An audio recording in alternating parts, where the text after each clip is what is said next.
चलिए आज हम बात करते हैं प्रकाश संश्लेषण की क्रियाविधि के बारे में। ठीक है, प्रकाश संश्लेषण की क्रियाविधि, मैकेनिज्म ऑफ फोटोसिंथेसिस। ठीक है, तो प्रकाश संश्लेषण की क्रिया को समझाने के लिए समय समय पर जो विभिन्न सिद्धांत प्रस्तुत किए गए हैं। ठीक है, तो आधुनिक वैज्ञानिकों के अनुसार प्रकाश संश्लेषण की क्रिया में निम्नलिखित तीन प्रकार की जो प्रक्रियाएं हैं वो संपादित होती है, मतलब तीन प्रकार की इससे जो प्रक्रियाएं हैं वो संपादित होती है। तो प्रथम नंबर है इसमें, सर्वप्रथम पौधों में उपस्थित वर्णक तंत्र यानी कि पिगमेंट सिस्टम के द्वारा प्रकाश ऊर्जा लाइट एनर्जी का अवशोषण होता है। सबसे पहले क्या होता है कि प्रकाशीय ऊर्जा यानी कि लाइट एनर्जी है, इसका क्या होता है, अवशोषण होता है। इसके पश्चात देखते हैं सेकंड नंबर, तो इसके पश्चात अवशोषित की गई प्रकाश ऊर्जा का रासायनिक ऊर्जा में परिवर्तन होता है। ठीक है, पहला क्या हुआ कि प्रकाश सर्वप्रथम पौधों में उपस्थित वर्णक तंत्र के द्वारा यानी पिगमेंट सिस्टम के द्वारा प्रकाश ऊर्जा का क्या होता है, संश्लेषण होता है। प्रकाश ऊर्जा का क्या होगा, संश्लेषण होगा। ठीक है, अवशोषण होता है। ठीक है, इसके पश्चात क्या होगा कि अवशोषण की गई प्रकाश ऊर्जा का, ठीक है, अवशोषण की गई जो प्रकाश ऊर्जा है उसका रासायनिक ऊर्जा के रूप में क्या होता है, परिवर्तन होता है। ठीक है, रासायनिक ऊर्जा के रूप में परिवर्तन होता है। और थर्ड नंबर है इसमें अंत में कार्बोहाइड्रेट का क्या होता है कार्बोहाइड्रेट का निर्माण होता है। ठीक है, तो इनमें से प्रथम दो प्रक्रियाएं प्रकाश की उपस्थिति में होती है, जबकि कार्बोहाइड्रेट का जो निर्माण है वो अंधकार अभिक्रिया में पूर्ण होता है। ठीक है, तो जो प्रकाश अभिक्रिया है वो क्लोरोप्लास्ट के ग्रेना में कंप्लीट होता है, जबकि अंधकार अभिक्रिया क्लोरोप्लास्ट के स्ट्रोमा में संपन्न होता है। ठीक है, चलिए देखते हैं इन्हीं क्रियाओं को देखते हैं। इसके प्रकाश अभिक्रिया को देखते हैं, लाइट रिएक्शन को देखते हैं। फर्स्ट नंबर है light reaction, mechanism of photosynthesis में फर्स्ट नंबर क्या है, लाइट रिएक्शन। ठीक है, सेकंड नंबर क्या है, डार्क रिएक्शन। ठीक है, तो सबसे पहले क्या होता है यहाँ पर, क्या होता है, सबसे पहले होता है कि फोटॉन्स को जो फोटोसिंथेटिक पिगमेंट्स हैं वो गेन करते हैं। गेन किए, गेन करने के बाद जो लाइट होता है, लाइट को गेन करते हैं। लाइट को गेन करने के बाद ये प्रकाश ऊर्जा को, है ना, केमिकल एनर्जी है ना, यानी कि लाइट एनर्जी को केमिकल एनर्जी में चेंज कर देते हैं। और उसके पश्चात क्या होता है कार्बोहाइड्रेट का निर्माण होता है। चलिए देखते हैं लाइट रिएक्शन। तो लाइट रिएक्शन में आता है फोटोफास्फोरिलेशन रिलेशन। लाइट रिएक्शन हम किसको कहते हैं, तो फोटोसिंथेसिस की वह अवस्था जो कि प्रकाश के नियंत्रण में संपन्न होती है, प्रकाश के नियंत्रण में होती है, तथा जिसमें प्रकाश ऊर्जा यानी कि लाइट एनर्जी का उपयोग एडीपी एवं फास्फोरिक एसिड, है ना, के संयोजन से एटीपी एवं अपचायक शक्ति के स्रोत के रूप में NADPH प्लस H प्लस का संश्लेषण होता है। ठीक है, तो प्रकाश अभिक्रिया के नाम से जाना जाता है। प्रकाश संश्लेषण की इस अवस्था में जल के विघटन की क्रिया होती है, जल की विघटन की क्रिया होती है तथा ऑक्सीजन का क्या होता है यहाँ पर, उत्सर्जन होता है। चलिए हम लोग बात करते हैं यहाँ पर फोटोफॉस्फोरिलेशन के बारे में। तो फोटोफॉस्फोरिलेशन जो है वो दो प्रकार से कंप्लीट होता है। फोटोफॉस्फोरिलेशन दो प्रकार का होता है। फर्स्ट नंबर है cyclic photophosphorylation and second number है नॉन साइक्लिक फोटोफॉस्फोरिलेशन। ठीक है, दो प्रकार का फोटोफॉस्फोरिलेशन होता है, cyclic photophosphorylation and non cyclic photophosphorylation, चक्रीय फोटोफॉस्फोरीकरण और अचक्रीय फोटोफॉस्फोरिलेशन। तो चलिए इसमें देखते हैं क्या होता है। इसमें साइक्लिक फोटोफॉस्फोरिलेशन में देखते हैं। ठीक है, साइक्लिक फोटोफॉस्फोरिलेशन में क्या होता है, तो यहाँ पर हम लोग देखते हैं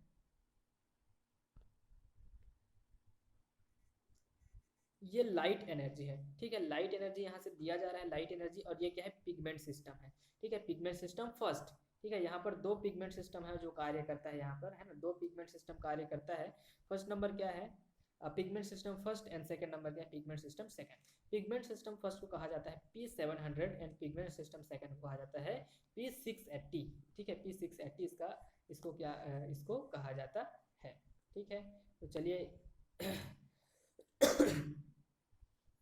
इसके बारे में बात करते हैं। तो जो पिगमेंट सिस्टम फर्स्ट होता है, ठीक है, पिगमेंट सिस्टम फर्स्ट जो है, ये पिगमेंट सिस्टम फर्स्ट वो लाइट के 8 फोटोन को गेन करता है। पिगमेंट सिस्टम फर्स्ट जिसमें रिएक्शन सेंटर है P700। ठीक है, तो ये लाइट के 8 फोटोन को गेन करता है और स्टिमुलेट हो जाता है। स्टिमुलेट होने पर क्या होता है कि जो ये इलेक्ट्रॉन्स होते हैं, ठीक है,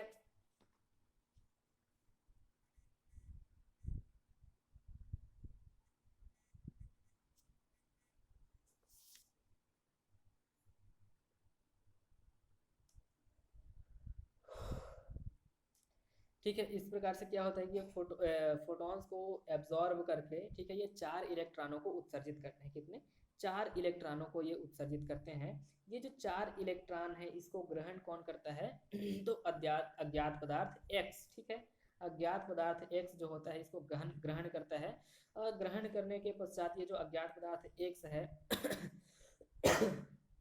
वो पुनः 4 इलेक्ट्रॉनों को उत्सर्जित करके किसको प्रोवाइड कर देता है?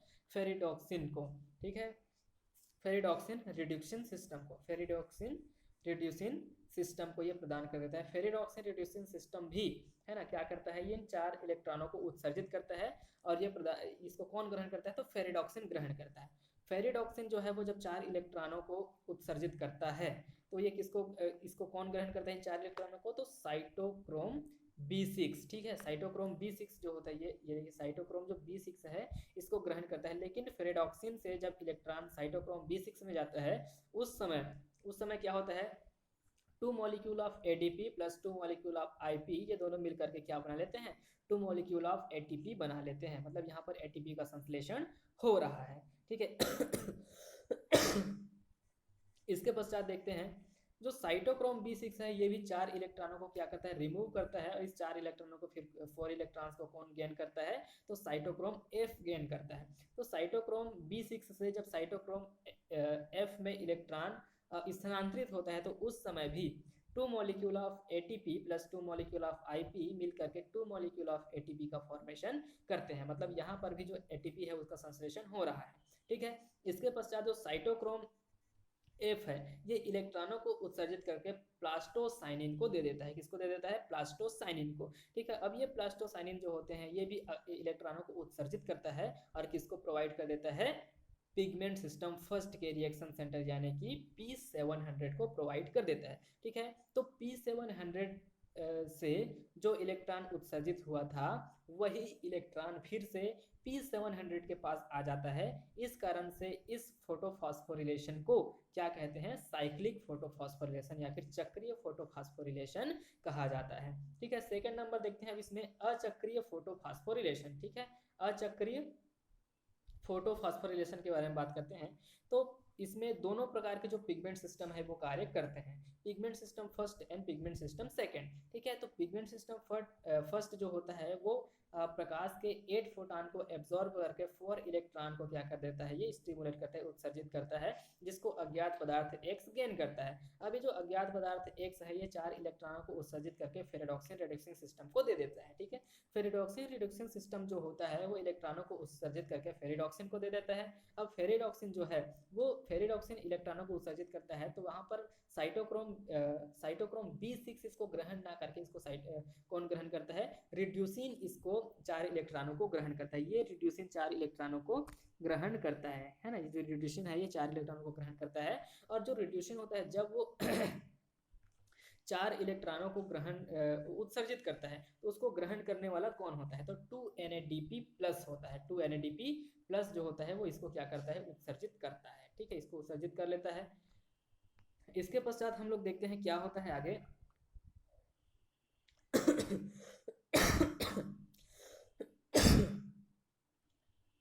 यहीं पर देखते हैं, यहाँ पर देखते हैं तो यहाँ पर क्या हो रहा है?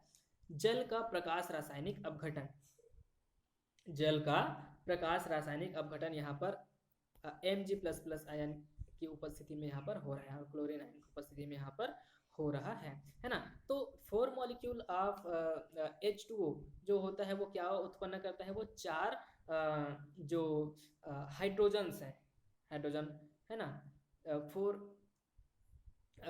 हाइड्रोजन से इसको क्या करता है? ये उत्सर्जित करता है प्रकाश रासायनिक अपघटन होने पर।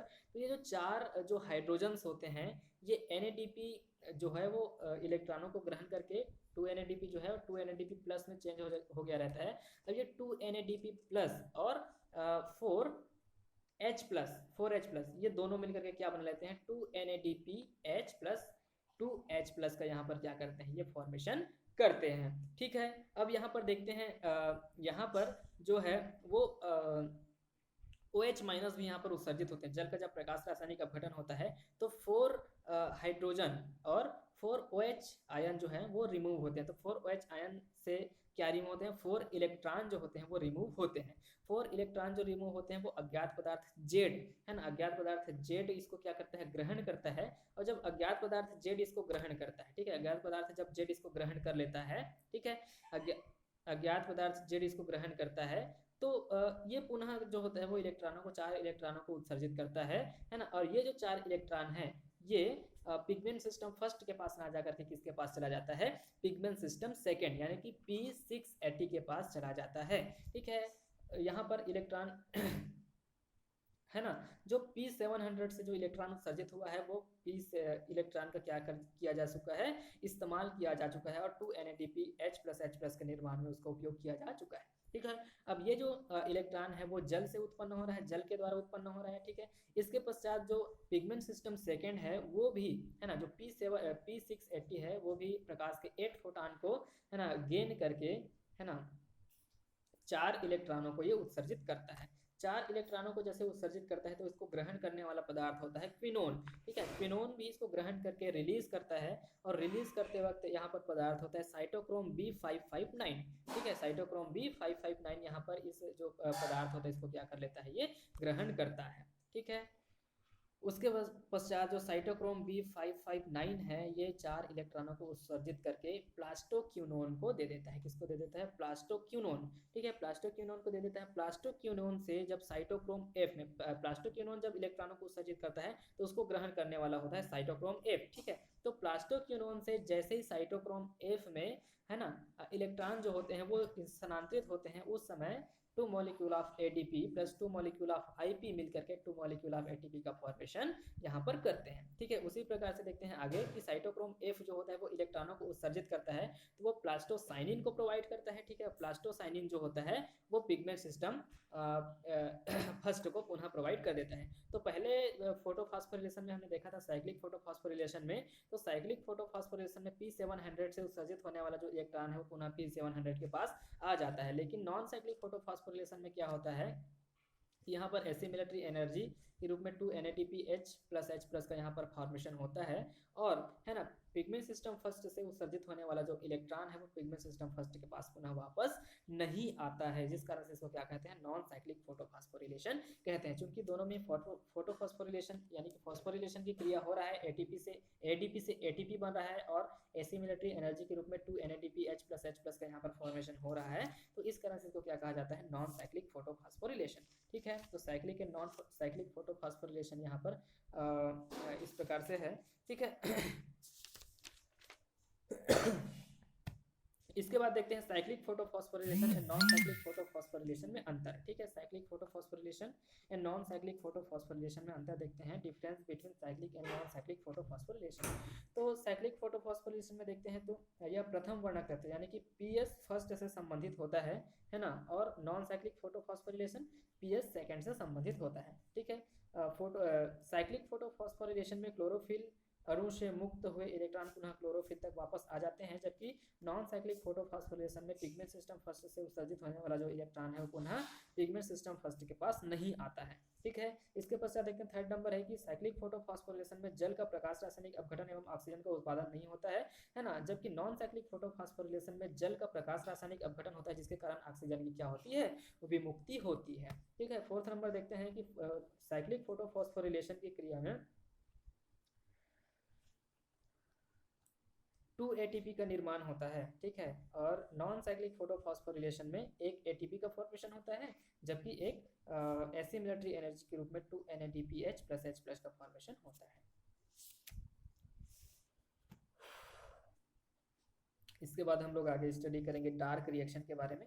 तो जो डार्क रिएक्शन होता है, अंधकार अभिक्रिया है, यह प्रकाश की अनुपस्थिति में या प्रकाश की उपस्थिति दोनों में ही क्या होता है, कंप्लीट होता है। मतलब प्रकाश उपस्थित है या उपस्थित नहीं है इसका प्रभाव इस पर नहीं पड़ता है। ठीक है, तो इसको बहुत सारे रूपों में देखा जा सकता है, जैसे कि ये क्या होता है, उच्च वर्गीय जो ताप रासायनिक अभिक्रिया के द्वारा जो एसिमिलेटरी एनर्जी का फॉर्मेशन हुआ रहता है, उस एसिमिलेटरी एनर्जी का है ना किसके रूप में, ग्लूकोज के रूप सॉरी कार्बोहाइड्रेट के रूप में क्या होता है, स्थिरीकरण होता है। ठीक है, तो इसको हम लोग क्या कहते हैं, टार्क रिएक्शन है। इसमें होता है ये C3 साइकिल के माध्यम से हो सकता है, हैचन स्लैग के माध्यम से जिसको C4 साइकिल भी कहा जाता है, और CAM साइकिल जिसको क्रेस्युलेशन एसिड मेटाबॉलिज्म साइकिल भी कहा जाता है। इन साइकिल्स के माध्यम से ऐसे मिलिट्री एनर्जी का चयन होता है जो कि किसके रूप में संचित होता है, फिर किसके रूप में संग्रहित होता है, तो कार्बोहाइड्रेट के रूप में ये संग्रहित होता है। ठीक है, चलिए आगे कल देखते हैं।